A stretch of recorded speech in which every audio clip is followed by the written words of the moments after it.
Our top story this morning, divisions in the Labour Party as frontbencher Imran Hussain has resigned from the shadow cabinet over Keir Starmer's position on the crisis in the Middle East.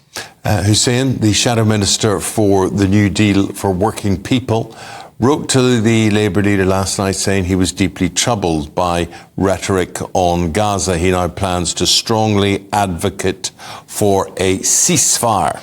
Well, all of this comes as the leader of Burnley Council and 10 other councillors have also resigned from the party as tensions in the community are high. In other developments, over the past 4 weeks, more than 1,350 allegations of terrorist activity have been reported to a UK counter-terrorism hotline. That's double the number of calls that police would expect to get. They blame Israel's war on Hamas. Well, in Rochdale, police are being forced to stand guard as their local cenotaph has been vandalised again. Let us know if you've got an experience of that. The Metropolitan Police Commissioner has defied calls for a ban on the pro-Palestinian marches through London this weekend.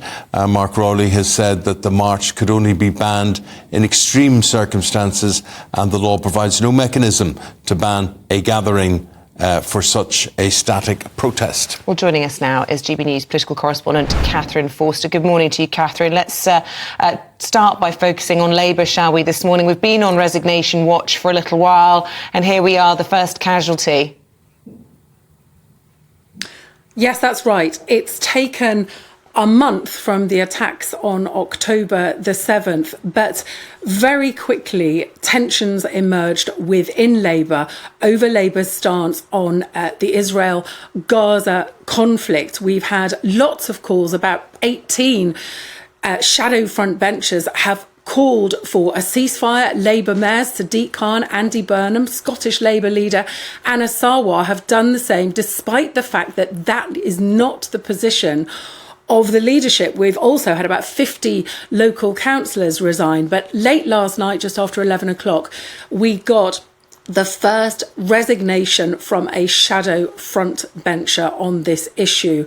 Imran Hussain, he is the Labour MP for Bradford East, and he said he was standing down because he wants to be able to passionately campaign for a ceasefire in Gaza, and he cannot do that in his current role as a Minister for New Deal for Working People. So bad news for Keir Starmer, who has, since becoming Labour leader, done quite an incredible job of presenting a largely united front and rooting out anti-Semitism, which was such a massive problem under Jeremy Corbyn. But it is very clear that there are deep divisions within the Labour Party over the Middle East. Keir Starmer has given unequivocal support for Israel, but increasingly has focused on the need for Israel to abide by international law. And he, like the government, like the United States, is calling for a humanitarian pause. That's very temporary. And what many people in Labour are calling for, and what many people want, including the General Secretary of the United Nations, is an actual ceasefire. So Keir Starmer likes to make out that this is sort of everybody's coming from the same place, in that everybody wants a pause to the violence. But many people in Labour are... Well, Katherine, there's a couple of other things I want to run through with you that have become apparent as we wake up this morning. The cenotaph in Rochdale, which I believe has since been repaired, but, you know, what is going on there? And then that leads to this terror hotline that the police have double the amount of calls, because people seem to be, quite rightly, when you look at those two events together, on edge.